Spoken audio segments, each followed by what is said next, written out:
I don't know of anything that makes me feel more like a Yurok man than coming to the shore with a boatload of salmon. Their genetics have been feeding the Yurok people's genetics for thousands of years. To take that away, I think that's a travesty in itself. 300 years ago, what was this river like?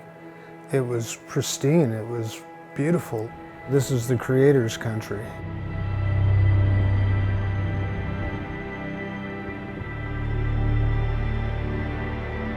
All the nutrients and all the great things that come from the upper basin were deposited down in the lower basin and out in the ocean. Fish came from the ocean and they brought with them these marine-derived nutrients and all the great things that the ocean provides to the land. And that was abruptly ended 100 years ago. When those dams were put in, it cut the river in half. The shock to the ecosystem was immense, and we're still feeling it today.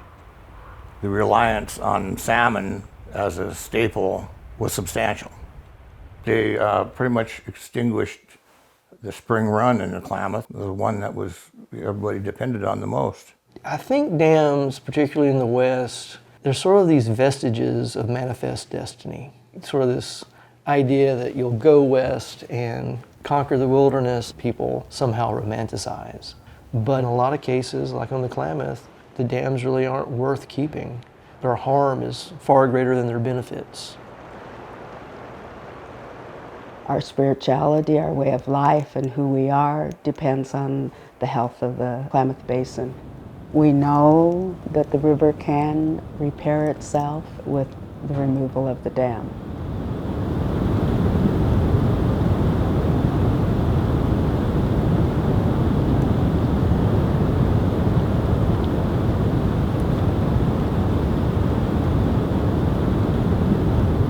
Dam removal is a massive project that will reconnect the lower and upper Klamath River.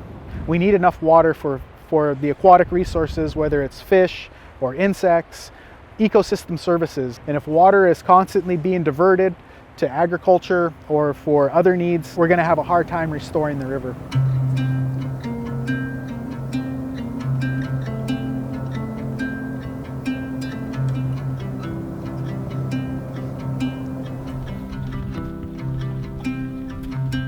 Just being a tribal member fisherman and subsisting off the river and having my family here, relying on the river, that's a major part of who we are as people. Lamprey is an ancient species of fish that lives here on the Klamath River. It's a very important food source for Yurok people and tribal people throughout the Klamath Basin.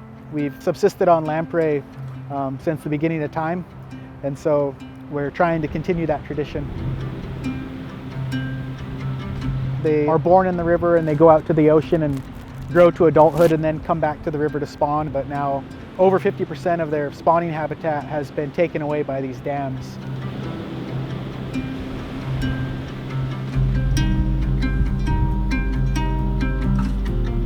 Lamprey rely on a very specific type of habitat to rear in, and they need real fine sediment.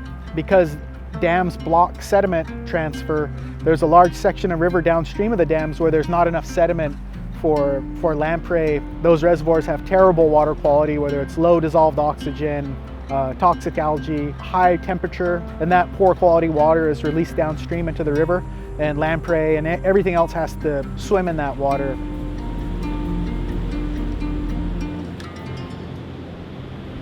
Dams, diversions, our agricultural practices were all developed assuming the hydrology of the early 20th century would last forever. And that has not come to pass. We can't manage water in the 21st century like we did in the 20th because there's simply not as much water. We have had to spend a lot of money and time to get the government to do what's right and to live up to their trust obligations to the resource and the people.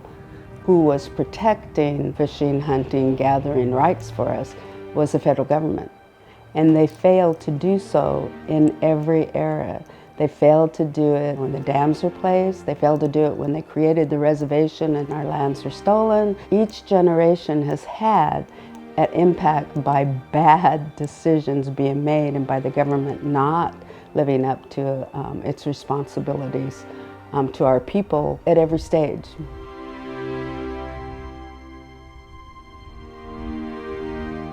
In 2001, pretty epic drought, the farmers had their water shut off to protect fish. It was the first time in the history of the Klamath Irrigation Project the government had not diverted water to the project. And people were really upset. So in 2002, they made water deliveries. And against the warning of downriver tribes, we had very low flows. It was really hot, water conditions soured. And when the fish returned in September, there was a massive fish kill, and as many as 70,000 adult salmon died on the Yurok Reservation in the week leading up to California Indian Day. I knew in my heart that the temperatures were going to be high, and with extremely low flows that we were going to have a fish kill. It was very horrific because there were thousands of fish that were coming down the river.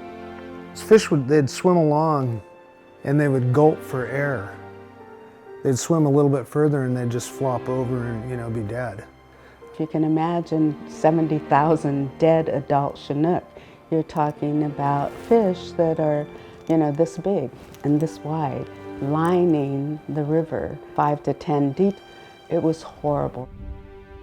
We actually took 500 pounds of salmon back to the Department of Interior and laid it out on the steps to draw additional attention to what occurs with flawed water policies.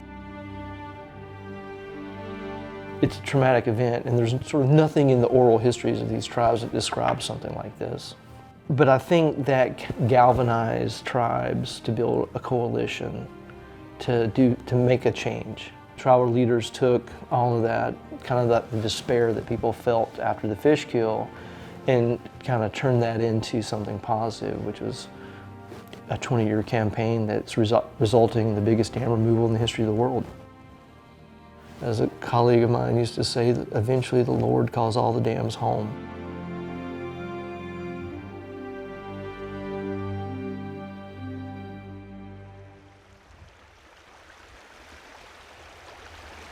On this side we have Prairie Creek flowing by, and it's not an ideal channel for a stream to be in just because it's really confined.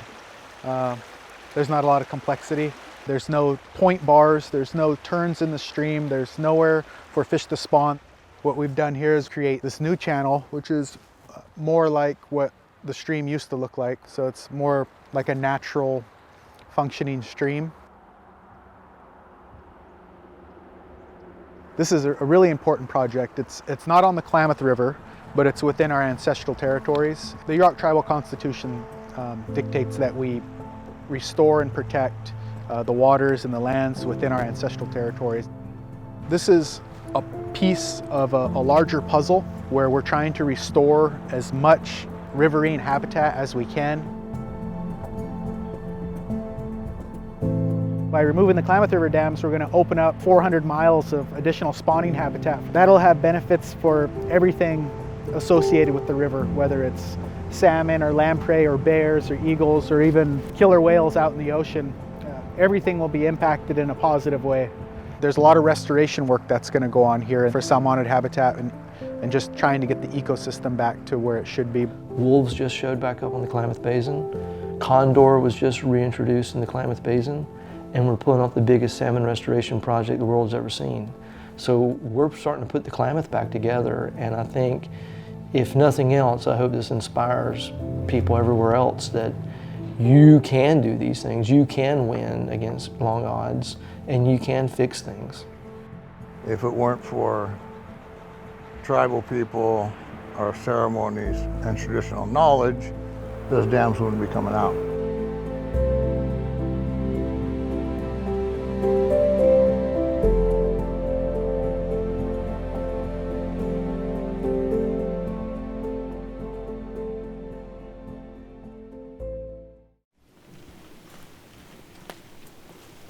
We always ask permission Before we take anything, grandmother cedar, may I have some of your bark so that I can make beautiful baskets or beautiful hats, or have it be medicine for my elders.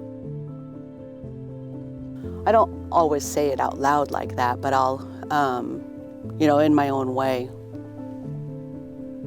Every cedar tree is very important to the Native American population because they help root us to who we are ancestrally.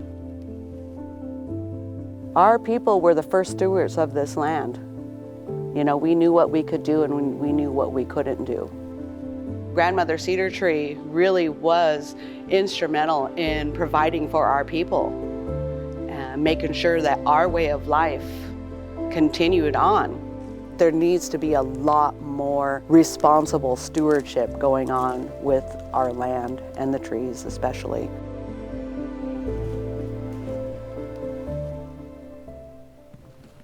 Oh, yep, I remember this. And this was just in May. This tree right here is perfect for harvesting just because of its size. And I like to not harvest anything bigger than like I can hug. So if I can almost hug it and touch my fingers together, I know that this tree is good. I have a favorite hatchet that I'll wear, and I have a little tiny crowbar, and you can see where I've made my cuts right here. And what I did with my hatchet is I made my cuts, and then I used my little tiny crowbar, and I pried up to make this bark come up so I can get my fingers under there. You can't take any more than up to a third of a tree. I want this tree to be able to stay alive. Maybe not my daughter's generation, but my granddaughter's generation, this tree might be able to be used again for harvesting bark.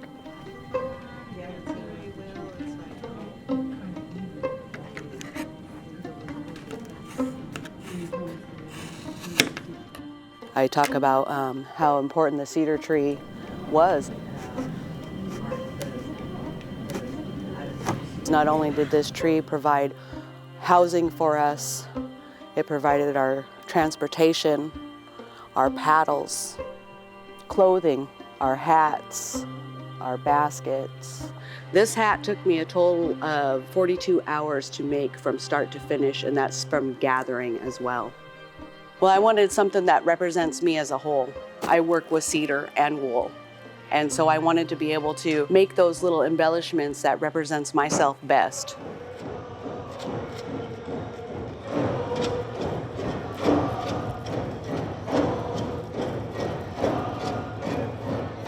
When you look at the context and patterns of weaving as an example, the idea of like the social fabric of the tribe, each stitch holds a purpose. Every weave strengthens the one before. We don't look at those resources or just sort of creation in general in a way where we are necessarily inheriting those resources from our elders or our ancestors. In fact, we're kind of innately borrowing from the future generations. Cedar is about as central resource to our life as anything that you could ever potentially talk about. They carry teachings that are just as profound as the ones that you'll find in any great library. Protecting a library wouldn't be questioned. Protecting a museum wouldn't be questioned. Protecting a church wouldn't be questioned. Well, these cedar trees are all of those things rolled into one. Our protected lands and our forests are really far and in between. There's not enough of them.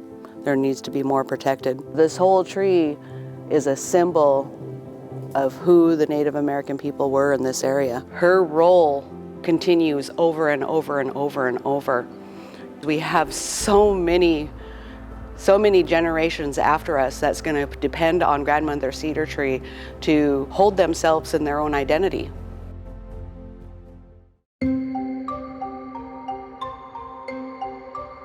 People enjoy seeing seals and sea lions. It's inspiring.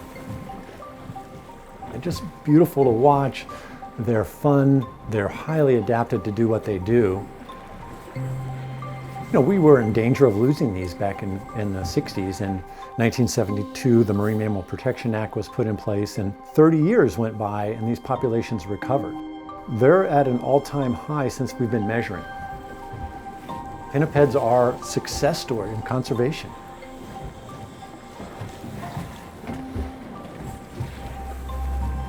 What's changed in the ecosystem over the last 30, 40, 50 years? Salmon have gone down. We have a lot of salmon that are endangered. We're down to 4 to 6% of the salmon returning to the Pacific Northwest that we used to have. Pinnipeds are top predators, and we do know that they eat a lot of salmon. People started looking at that saying, wow, we have a lot of seals and sea lions. Are they part of the problem? Or, is it anecdotal that they're just doing what seals and sea lions do?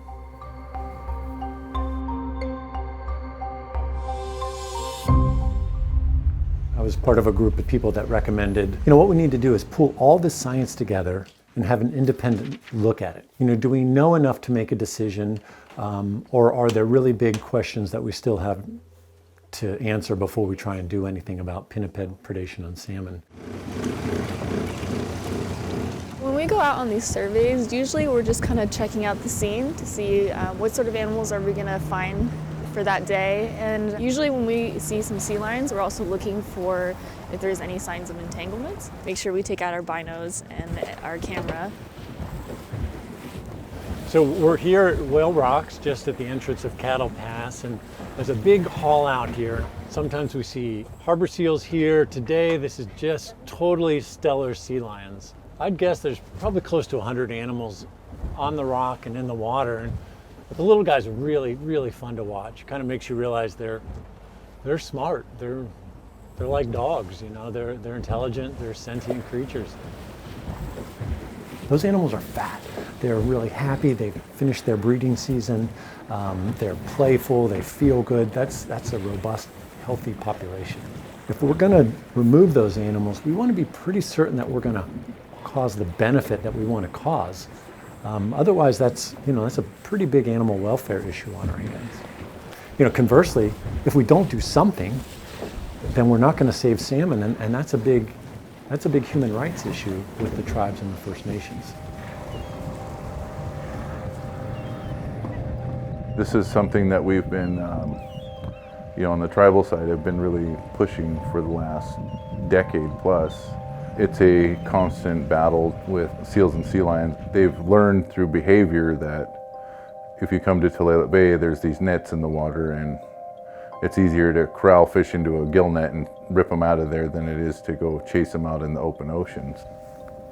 There's times where we're losing half of our catch to seals and sea lions just because they're ripping them out of the nets before you're able to get to them. This has been,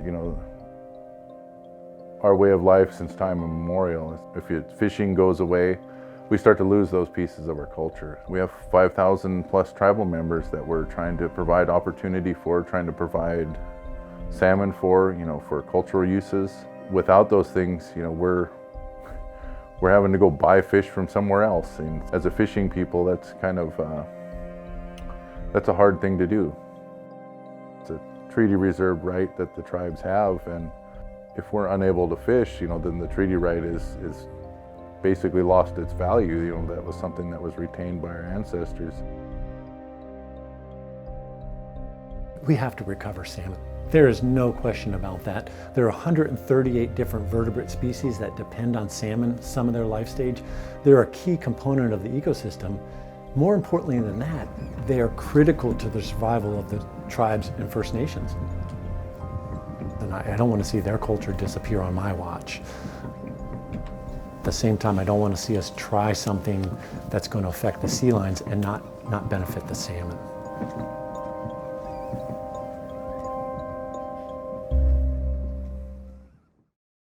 We're here on the first day of the 2023 Seafair.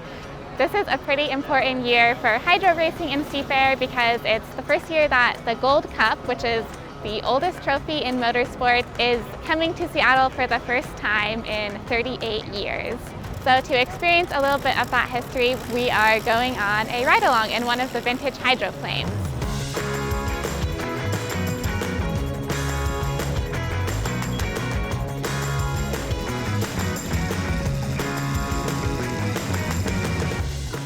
hydroplanes are really fast race boats that skim over the surface of the water. I've never been in a motorboat at all, so I have no idea what it's going to be like or feel like to be going 120 miles on the water. And I'm really dying to know exactly how these cranes work and put the boats into the water.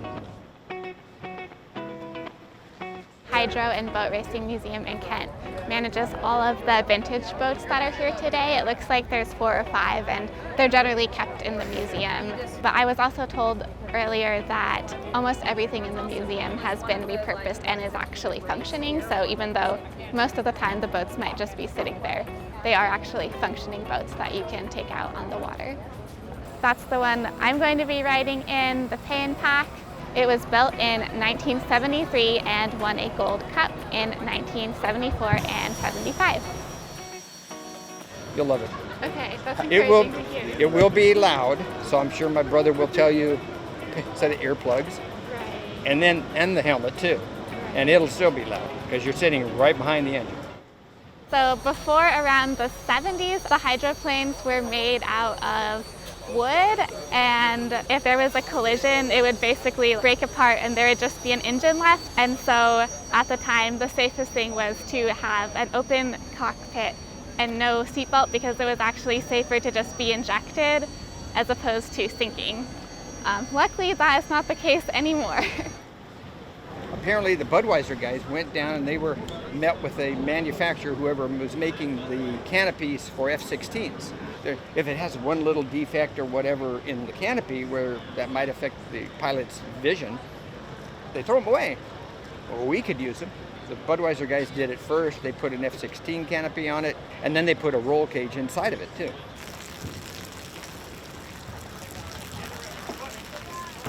They're going to start up the engine. It's going to be loud. Okay, should I step back? I don't have earbuds or anything.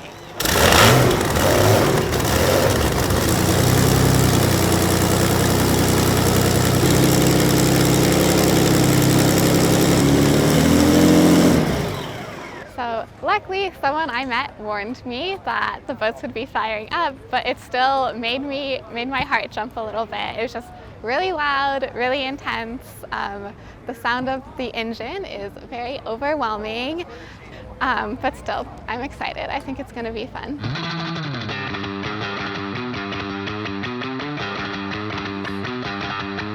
Are there any hand signals I need to know, or? They say faster, slower. Go faster, slower.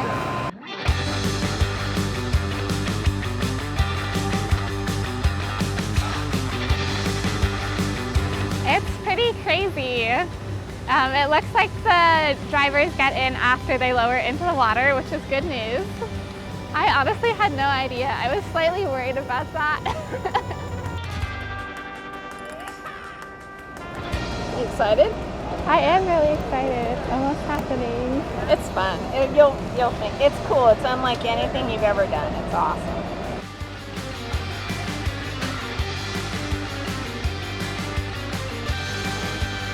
Do I need to know where the kill switch is? No, because it'll happen if I fly out of the boat. Okay. So if I start to go, just kick me out. Clear to go.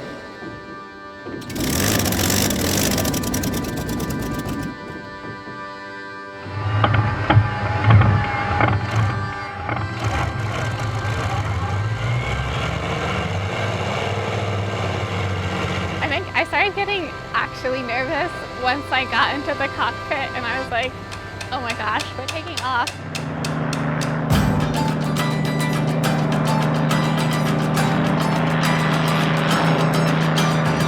It's hard to describe the feeling, but it felt like almost we were more on a jet than in a boat, which makes sense because we are gliding 4 or 5 inches above the water.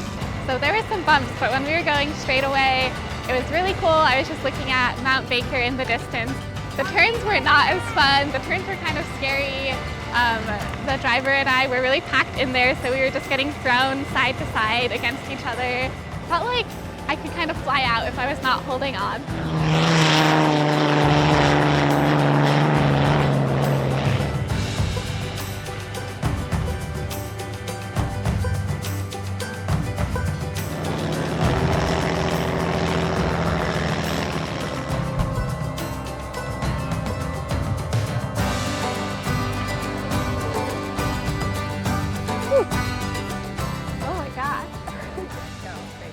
Thank you. I'm glad to see her smile. Yeah. That was wild. Oh my gosh. I liked going straight. The turns, I was like, oh my God, I was holding on so tight. Oh my gosh. I can't believe there is no cockpit. Like when we were turning, I don't think this is an actual safety concern, but I definitely felt like I would have just flown out if I was not holding on so tightly. That was crazy. Did you notice how fast we were going? I forgot to look. I never looked. Yeah. Well, it felt pretty fast.